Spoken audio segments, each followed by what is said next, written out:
It's Drive Time with Holly. Business and consumer news you can trust. I mean, what else are you going to do sitting in traffic? Yes, this is Drive Time with Holly, where we talk the latest business and consumer news and give you a lot of great advice. I'm Michael Yaffe. And I'm Holly Sammons. And you know, Holly, I am really excited about today's show. Like extra excited about today's show because we have some good guests. Yeah, I think we teach you something every week, and then this Yes. week you're already excited, so it's shaping up to be a good show.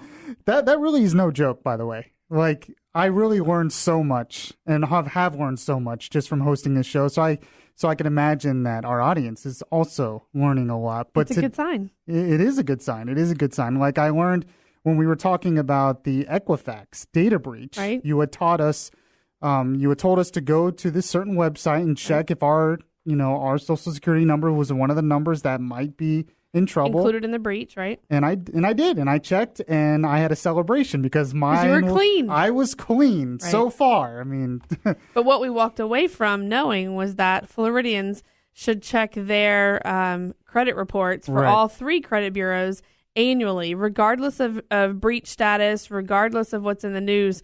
As Floridians, we have access to do that for free every year. So hopefully what we've learned, and even though you and Tom dodged a bullet, you still need to be looking at that every year. So yeah, I think that's really good advice because with all these data breaches, it's just been everywhere. So it's good advice for anyone to look at that. But I'm especially excited about today's show because we get to talk to someone who I literally grew up watching.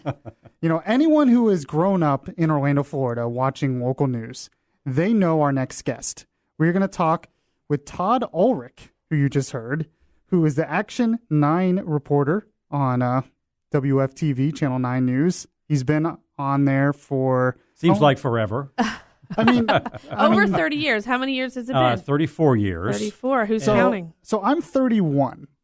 So you have been... So you're going to rub it in now, is what you're doing. Okay. I literally grew up my whole life watching you on Channel 9. Channel 9 is a great station. And there's been many people like me who've been there for a long time. And it's a great community, and we're glad to be here. Right, and we're going to talk about a lot of great things with Todd, aren't we, Holly? Yeah, Better Business Bureau obviously works a lot with Todd, both on investigations and then just being a resource for a lot of his stories. And so I think it's really interesting to talk to Todd because so often he and I work together on stories year after year, the same topic, the same scams, the same pitfalls for consumers keep coming up over and over and over. So I think it's just interesting to talk to him. Over the span of your career, I have to imagine there have been some reoccurring themes. Well, as you know, there are some hits that just keep coming and keep playing for folks.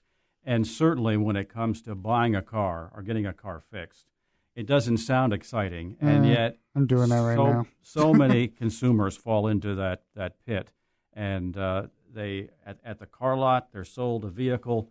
They'll put $1,000 down on a Monday, and then a Tuesday they'll have a car sitting abandoned in their driveway because they can't afford to get it fixed. And they came from a buy here, pay here lot. And Holly, at that point, they're out of luck. Yeah. There's not much anybody can do. Once you roll off the lot, it's your problem. It is. And there are about 17, 18 states that have used car lemon laws. Florida is not one of them. I don't think Florida will ever be. Why is that?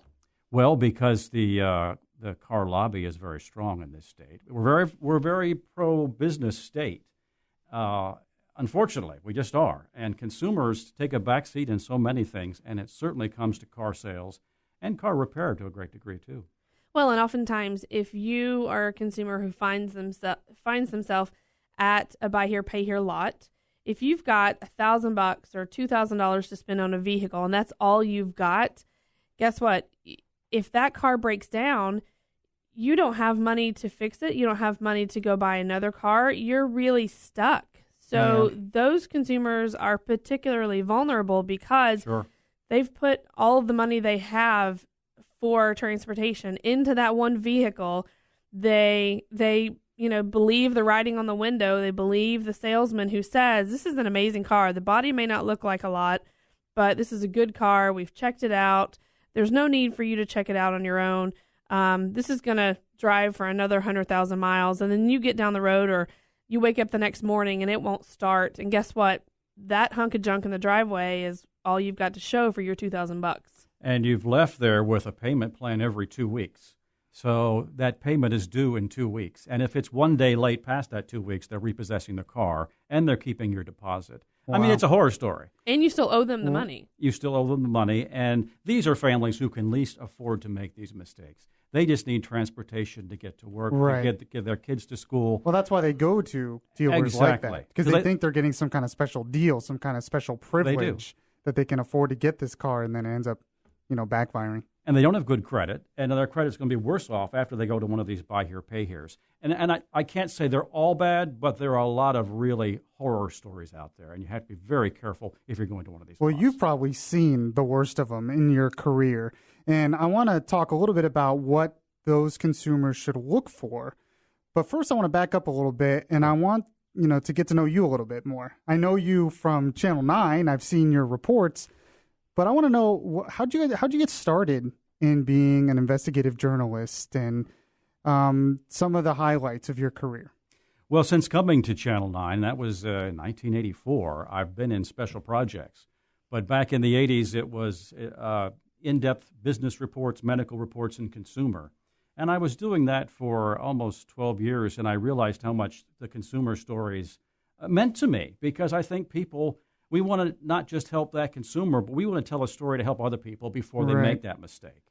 And you're a consumer too, obviously. Exactly. So it affects you personally. Sure, it does. And to me, some people dismiss consumer reporting as more features. I don't think it is at all, because we're talking about people's cars, their homes, their livelihoods, their bank accounts, their finances, things they're doing every day.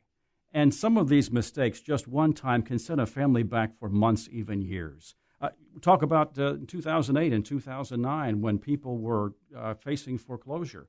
And out of the woodwork came these loan modification scams. And these were families just desperate to stay in their homes.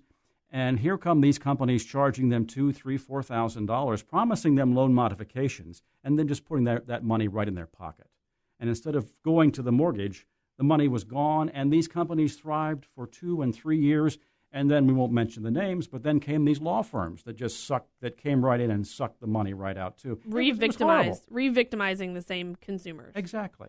And it took Florida years to catch up with laws to shut down those loan modification scams. Eventually they did, but... probably a lot to do with your reporting. Well, I hope some of it was our reporting, but there were others out there, and the Bureau was sending out the alarm, and if you don't do those stories, those companies could still be here today.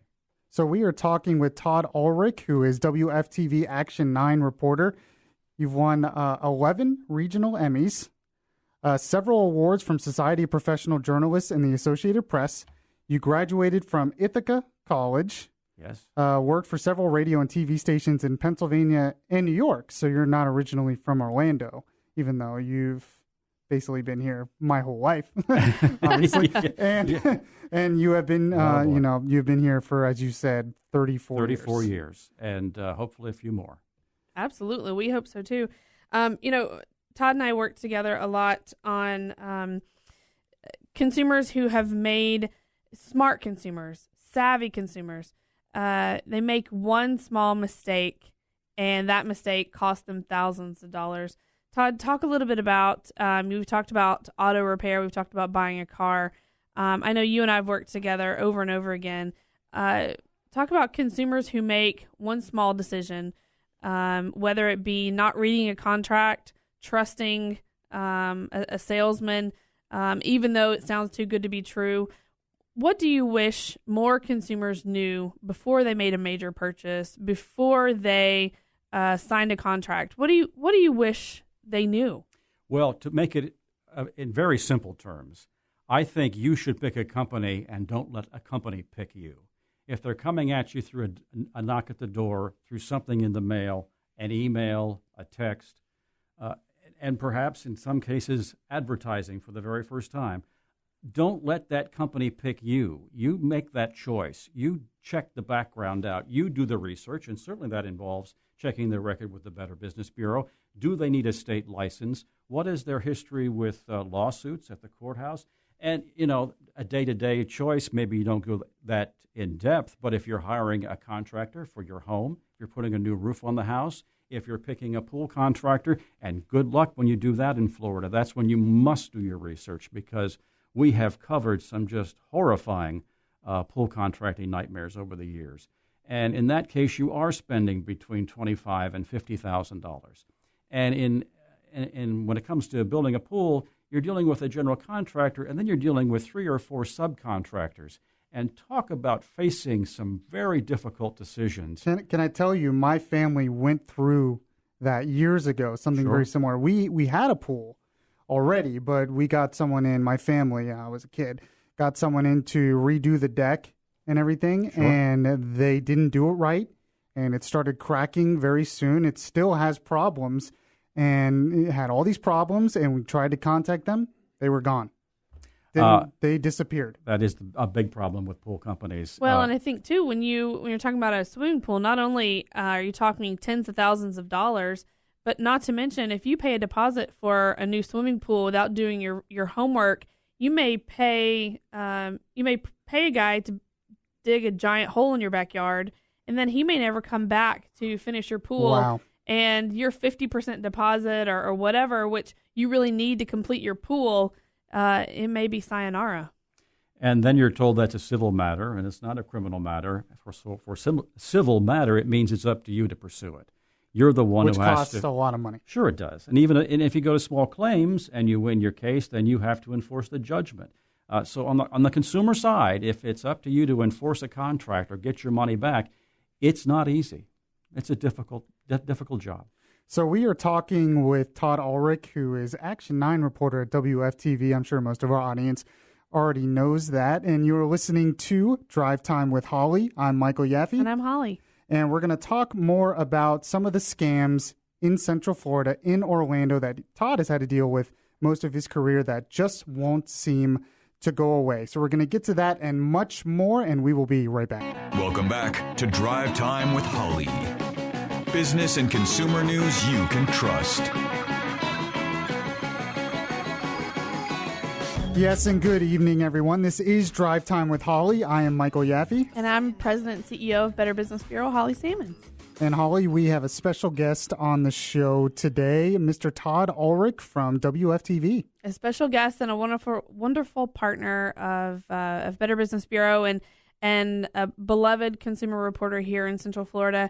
And he has so much great information to share, and over the course of his career has seen so many shady businesses come in and out of town, and has helped so many consumers recover from situations, recover money, and has been a voice of thousands of consumers over the course of his career. So I would say, of all the honors and awards, I would imagine those are the wins that mean the most. Yeah, and there's no doubt about that. Before we get into more of the scams that you've seen over your career, I want to take a call here from a listener, and you can call as well if you're listening. If you have any questions on consumer reporting or just any questions for Todd Ulrich in general, you can call 407-916-5400, or you can text to 23680. And let's take a call here from Laura. Laura, how are you this evening? I'm great. How about you? Doing pretty well. So do you have a question for Todd? I do. I was wondering if if Central Florida is targeted with any specific scams, just for us here. Well, I would say one that's very timely right now, one that's real timely, after we went through the hurricane and we have continuing rains and people are facing damages at their home, that a contractor who shows up at your house, either to put a new roof on or do remediation work or offer mold control, if they ask you to sign an assignment of benefit contract, I'd kick them out of my house. It's AOB abuse, and what they're doing is they're trying to take over your insurance claim and make all the decisions for you. And you don't even see an estimate, and suddenly the bill is running up real high. And in the worst case, you'll find out they spent all the money from your insurance company before they've even begun to take care of the damage and replace the kitchen or put on the new roof. And in the process, they're hurting all of us, because by driving up those bills and demanding these high payments from the insurance companies, all of our premiums will be going up, and they have. This past year, according to Citizens, we all, and if you had Citizens insurance, 6% of your premium increase was due to AOB abuse. And we're seeing it right now with roofing companies. We're seeing it with restoration companies. They are demanding you sign AOB, and don't do it. If down the road you don't think the insurance company is treating you fairly, then you can have this option for an assignment of benefit, or you can have a private adjuster, or you can ask for mediation from the state. But my goodness, I can't believe what's going on out there with some of these contractors, because we have calls from people who just don't know what to do, and they've already signed the contract, and they don't even know it. You really give up all your power when you sign over that AOB. And again, if you pay insurance premiums, we're all sharing in the abuse of that. All right. Well, thank you so much. I appreciate it. You bet, Laura. And thank you so much for calling. So, Todd, one of the main questions that I want to ask you is, there are some scams that you have dealt with. We talked about the car scams earlier in the show that you have dealt with your whole career. What are some of the other scams that you've just seen come back, especially in Florida, but anywhere, over and over and over again, that just won't seem to go away? Well, the one that I thought was that really caught a lot of people by surprise, and it started in 2000, it was the modeling scams, the online modeling scams. And there are a couple of names that came up along the way. But when we started hearing from these victims, they would pay fees expecting to get a modeling job. And, of course, that never came through. And we worked with the Better Business Bureau then. And what happened over a span of about 8 years, this company kept changing names. And then about 2006, Lou Pearlman took over this modeling company. And I thought at the time, I know what the scam is with a modeling company, so what is Lou Pearlman coming in here for? And at the time, we raised some serious issues along with the Better Business Bureau and with state agencies. And it took a lot of effort to let people know that they were wasting their money with these modeling offers, which I think turned out to be scams at the time. Yeah, people were so hopeful, and they were spending thousands of dollars, and people would show up. They would, meet with a quote unquote scout, and lo and behold, everyone had potential to be a model. So shocking, I know. So they found their talent all over the country, thousands of dollars per person, and they really made a lot of money very quickly. And the only people that made money was those recruiting those people to sign up to be models. That's the only way you could make money. Correct. Because you didn't get the modeling jobs. You were not being represented. No, your face was up on a website somewhere that nobody was looking at, and nobody was hiring models from that website. So you've done a lot of investigative reporting in your career. What are some of the most memorable moments or proudest moments you have? I know there's probably a lot, but just give us a highlight. Well, it would go back to Lou Pearlman. And it wasn't the modeling, but that got us into asking a lot of questions about Lou Pearlman's investment company that he had going. It turned out to be one of the biggest Ponzi scams in Florida, but we did the first story on that. I think I remember this. It was Transcontinental Investments. And he was offering people, he was telling them that he had his, it turns out that Transcontinental Airways didn't exist, and Transcontinental Investment didn't really exist. But he promised you 10% return on your money. And there were folks all over Florida that were investing money with him for almost 15 years. Of course, the only investment payment he gave them was with other people's money that was coming in. Yep, that's textbook Ponzi scheme. It was a Ponzi scam. Yeah. And, when we first did that story, I mean, this man had been given the key to the city. His name was on some downtown buildings. I mean, we got a lot of blowback trying to ask questions about what he was doing with these investors' funds. And for about a year, it was tough to get those stories on the air. But as you know, in the end, it was a $300 million Ponzi scheme. So I'm glad we did those stories. Were you a little scared when you were going through that? Frustrated more than scared. Because he was a con man. Right. He had convinced so many people in this city that he was so generous and an entrepreneur who could bring such great fame and fortune to Orlando that everybody had signed on. Everybody was behind him. But what they didn't know what was going on behind the curtain, and it was horrifying. It was a frustrating time period because we knew Todd was doing good quality reporting. We felt Better Business Bureau felt very good and very secure and solid in the information we were reporting. But during that time, we were very much vilified for what we were saying and the information we were reporting. And, it wasn't until a few years later that we kind of got our told you so moment. But Todd was doing some really good investigative reporting back then and, had a year or two of some real vilification. And along the way, families were losing their life savings. That's right. They didn't know at the time. That's got to be heartbreaking. It was their life savings. There were some people destroyed by that man. Wow. I mean, that's just heartbreaking, and having to report on that. I'm sure you've had to report on stories like that throughout your career where you've just seen families destroyed. Oh, certainly. I'm sure it motivates you to keep doing what you're doing. Well, to do that, and also hopefully to press the point so that the laws change. We talked about the used car lemon law. There's the contractor lien law in Florida. Briefly, if I am building a pool or I'm doing a renovation on my house or I have a new roof, I'll pay that contractor in full. But if the subcontractor has not been paid, I have to pay that subcontractor again. I have to pay twice for my new roof. Wow. Or that general contractor or the roofer can foreclose on my home. It is a horrifyingly bad law in Florida, and yet we have to live with it every day.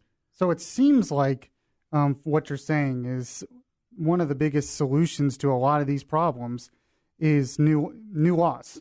I think laws. Certainly in some cases I do believe that, yes. And better educated consumers. I think a lot of what Todd does and a lot of what Better Business Bureau does is doing our best to educate consumers, doing our best to make sure that this isn't the first time you've heard this story. This isn't the first time you've been told, do your research. And to make sure that anytime you sign a contract or get your checkbook or your credit card out, you at least stop to think, have I really done my due diligence? Have I done my research? Well, Todd, it's been a pleasure talking to you Same today. here, Michael. Thank you. We'll definitely have to bring you back on, I think. If you have any breaking news reports that you want us to get out there, we'll definitely bring you back on. Speaking of just awful scams, Holly you were telling me about this before the show, and it tugs at your heartstrings. This one really does. Yeah. Because I'm a big animal lover, and stuff like this really just makes me sick. In the next segment, we're going to talk with Steve Baker, who's with the Better Business Bureau. He's the investigation specialist. And he wants to talk about a scam dealing with puppies, buying puppies online, and some of the awful stuff that goes on out there dealing with that. So we're going to get to that in the next segment. You are listening to Drive Time with Holly. I'm Michael Yaffe. And I'm Holly. And we'll be right back. Welcome back to Drive Time with Holly. Business and consumer news you can trust. Yes, and I'm Michael Yaffe. And I'm Holly Sammons. And welcome back to the show, everyone. So, kind of the theme of the show so far has been scams out there. Buyer beware. Buyer beware. And we were talking about this in the break a little bit, Holly, but it seems like so much of what we talk about on this show is the solution to many of the problems are consumers doing their homework. That's right. Being informed consumers. Yeah, not rushing to a decision, not letting their emotions control their purchase, and doing your homework. Right. So in the first couple of segments, we were talking with Todd Ulrich, who's Action9 reporter over at WFTV, reports on this stuff all the time. But in this segment, we're going to talk with Steve Baker, who is with the Better Business Bureau. He's the International Investigation Specialist. He's recently retired after 30 years at the Federal Trade Commission. He serves on the board of the CBBB, and he's the author of the weekly newsletter Baker Fraud Report, and he's going to talk to us about a scam that's concerning a lot of people. Yeah, just to double back, he serves on the board of the Council of Better Business Bureaus. That's what that stands for, just to clear it up for listeners. But recently, Steve Baker, along with a list of Better Business Bureaus, kind of banded together to invest in this investigation. This is a problem that tugs at your heartstrings. Thousands of dollars are being lost. Hearts are being broken. But it was a problem that until we kind of got a global look at it, we didn't understand how widespread the problem was. So we invited Steve to call so that he could explain the investigation and talk a little bit about what their findings were. Yeah, so let's bring on Steve right now. Steve, how are you this evening? Good to be with you. So tell us a little bit about this scam, and it's dealing with something that a lot of people in this country have and love. Well, I think this surprised me. We had known for a while that there were some problems out there, people advertising pets online that they didn't actually have. But once we really got into it, we found this is really a worldwide problem, and it's a very large problem. There are actually tens of thousands of complaints out there about people who've shopped online for a pet, sent money, and never got a pet at all. And it's gotten so bad that I don't think you could do an internet search for a pet and not come across a crooks offering websites. This has just totally saturated the internet.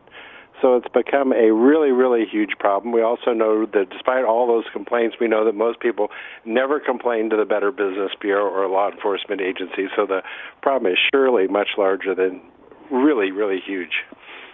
Yeah, and I didn't even realize, like you said, that this was such a big problem. And you're talking about people buying pets online, and then they don't get the pet. Now, people are, particularly millennials, are used to doing their shopping online. That's the first place they think to go anymore.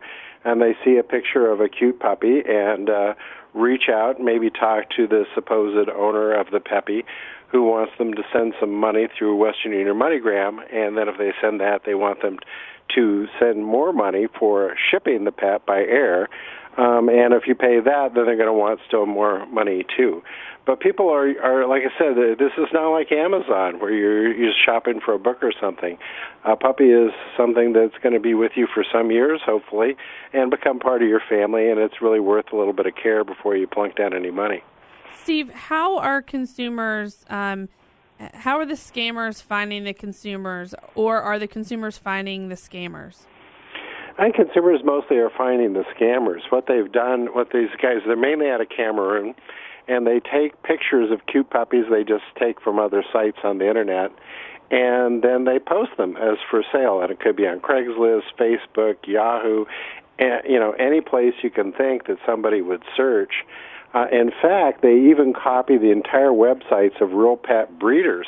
One of the stories we cover in the study is as a breeder of French bulldogs down by Miami, and they copied her entire site, including the stuff about her family history and her mother's love for dogs, and just put a different domain name on it and found some other pictures of puppies that were supposedly for sale.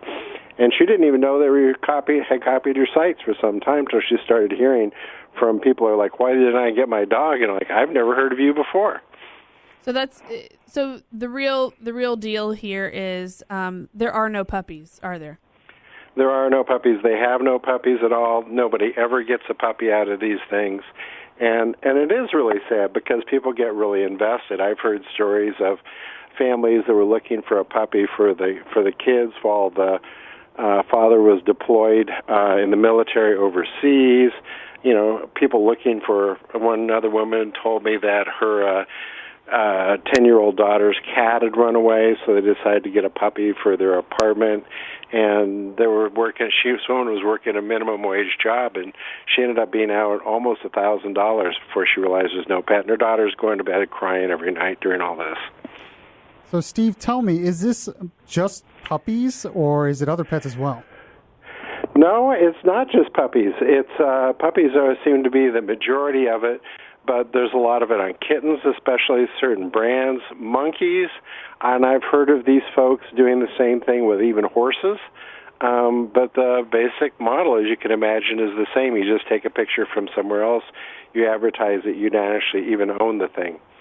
So I'd say anybody looking for a pet online our advice is it's always best to see the pet in person before you part with any money. What would you say is the average loss? What's the average price point that consumers are losing? I think it averages like $1,000. Some people figure out pretty quickly that there's something wrong. Other people we've had people lose thousands of dollars. And what they do, after you send the money and for the pet, then you send more money for the shipping, then they'll call people and say, well, gee, this pet is like in the airport at Oklahoma City. We can't send it along without you send more money for a special crate or something like that. And if you don't send the money, we're going to contact the FBI and report you for animal abandonment, and you'll be criminally charged for not sending more money. And we are talking with Steve Baker, who is investigating puppy scams online where people they think they're getting a puppy or some kind of pet online, and there are no pets. They never show up. And I want to take a call here, Steve. We have a caller who has a question for you on this. Jessica, you're on Drive Time with Holly. How are you? Good. How are you? My question is, what area in Central Florida are being targeted with the puppy scam? This is across Florida. I don't think they necessarily care about a particular part of Florida. We did find that Florida is one of the states with the largest number of complaints. It's a little more populous, but I mean, still, this is a very big problem for Floridians. It seems like as long as you've got money to spend and you have an internet connection and you can find these websites, they'll take your money from just about anywhere. Absolutely. That's exactly how it is. In fact, this is worldwide. Canadians, Brits, Australians, they're all having the same problems with these sorts of frauds. All right, Jessica, thank you for your call. Great question for us. So what do you think, what should consumers do then to protect themselves? Well, we recommend, first of all, that you always see a pet in person before you buy it. I mean, that makes sense. I mean, you want to avoid puppy mills and that sort of things, too. And that way you know that the pet really does exist. There are some people that claim that they operate legitimately over the internet, but I'd say operate very carefully. The other one that's key is never send money, Western Union or MoneyGram, to somebody you haven't previously met in person. I know no legitimate businesses that take money through Western Union. All the frauds love Western Union and MoneyGram because as soon as the money is picked up, you are out. It's like sending cash, and there's no way, like in a credit card, you can charge back, maybe recover your funds. If you send a check, you can stop the check. But with most Western Union MoneyGram, once it's sent, your money is gone, and you are out. All right, Steve, you gave us a lot of great information. I appreciate. Where can we find out more information on this if people want to know more?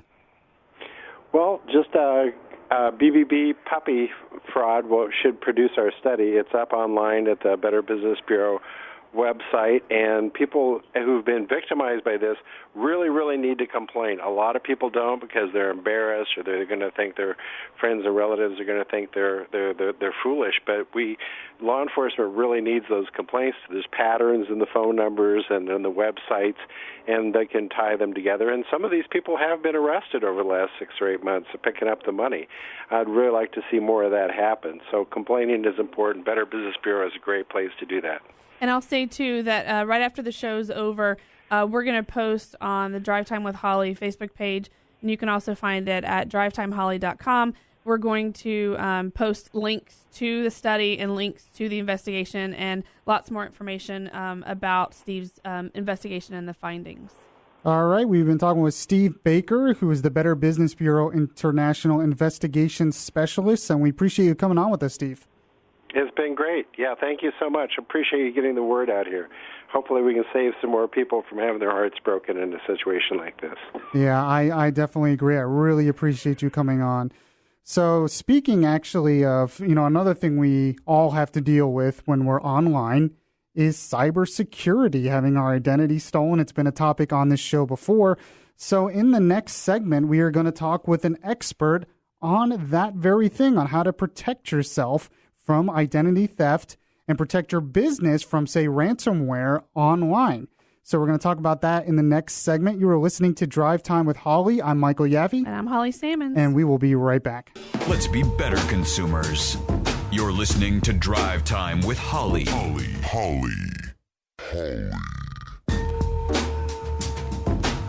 Yes, and welcome back to Drive Time with Holly. I'm your host, Michael Yaffe. And I'm Holly.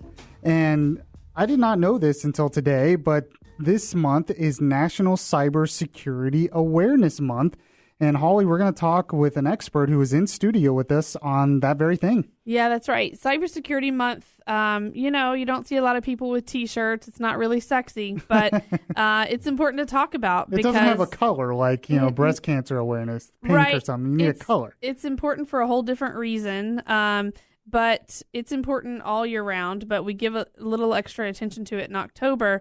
But small business owners, large business owners for that matter, but and then individuals. This cybersecurity is all of our responsibility, but we shed extra light on it in October. Better Business Bureau is doing an ongoing campaign throughout the month to try to raise awareness and at least once during the year remind consumers and remind especially small business owners just how important cybersecurity is.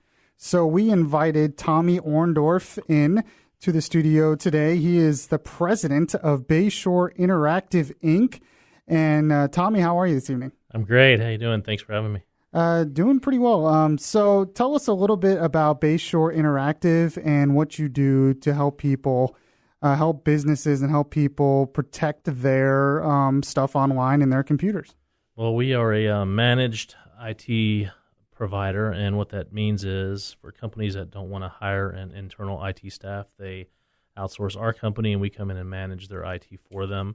One of the things we do is we audit their networks and give them best practices to make sure things are working the way they should and to make sure they're safe. So just basically work with all different business types and work with all different types of folks, people at home and at business actually, and just make sure they're safe online. When you make one of those first few visits to a new client, to a business, what would you say are the 1, 2, and 3? What are the first things that you have to really get a business owner to button up, or what are the mistakes that you have to correct before you can even get on, much less best practices? What are the first few things you have to address with most new clients? Like we were talking about earlier, one of the big things is we talk about people's backups. Everybody has a good backup until they need the backup. Then everybody thought they had a good backup. Right. So, yeah, that's what I was going to say. Everyone thinks they took care of that. Everyone thinks it's good, and then they realize when there's a problem, not so much. Yeah, that's probably the number one thing is the folks think they have good backups, they're not worried, and then a disaster happens, and we usually get called in after the fact. So one of the things we push really hard is to make sure backups are in place and data is safe. And what's one of the biggest dangers out there for people's data in businesses? It's we know ransomware, for instance, is a big problem. Work? Yeah. So ransomware, typically it's spread through a type of malware. Somebody could click a link in an email. We advise our clients, if they get a funny email. A lot of times they send them to our support staff and we look at them. But one thing people can do is, hover your mouse over the link. If you see something for Equifax.com, check your credit score, hover your mouse over that, and it might give you some crazy domain, with a .cr extension on the end that isn't the same as what you're looking at. That's one thing to be safe. But a lot of people do click that stuff and they get emails and they click attachments and they might see a black little box pop up on their screen and go away. And it's just a ticking time bomb. It might be sitting there for, a month to 2 months, and then it incubates and does its thing, and then all of a sudden you have a red screen saying, you got 24 hours to give us some Bitcoins, and, we'll give you a decryption key. And, that they use that decryption key to get rid of the malware. But it's a very, very difficult process if you happen to get ransomware because it's difficult to get Bitcoins. Bitcoins are very expensive. And if you do end up doing all that, it's confusing for a consumer or a business to try to fix that themselves. It can be frustrating and typically end up and losing all your data. Can you protect yourself from something like that with firewall protection and all the security software? Will all the security software in the world, the best security software, the best firewalls, is anything 100% protecting you? Is anything going to protect you no matter what? Or do you still have to be a smart user and still have to have someone at the ready to help you if you need it? Well, an informed user is always the best the best fix for any of this. But yeah, as the ransomware gets worse and worse, and the viruses and the malware get worse and worse, there are companies out there that are putting appliances in place that are really, really helping crack down on this. There are some manufacturers of things called firewalls that are kind of the gateway into a client's network. And they help. Yeah, absolutely. They help a lot.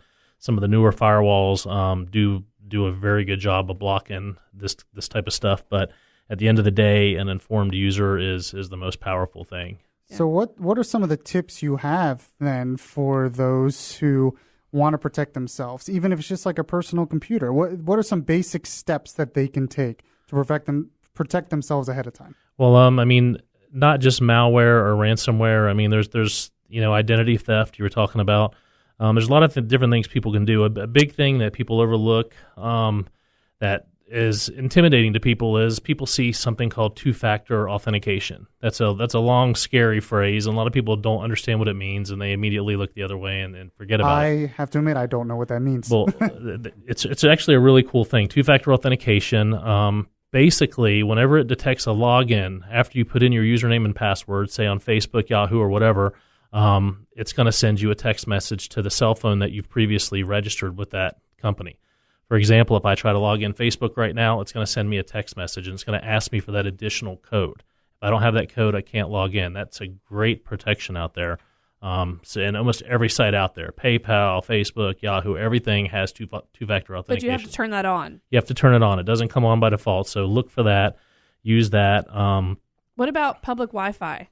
Public Wi-Fi, it's a breeding ground a lot of times for a lot of different malware. A lot of different sniffers and tools are out there that can steal your data. Typically, if you're going to be using your laptop in a public place, try to use your cell phone, the hotspot on your cell phone.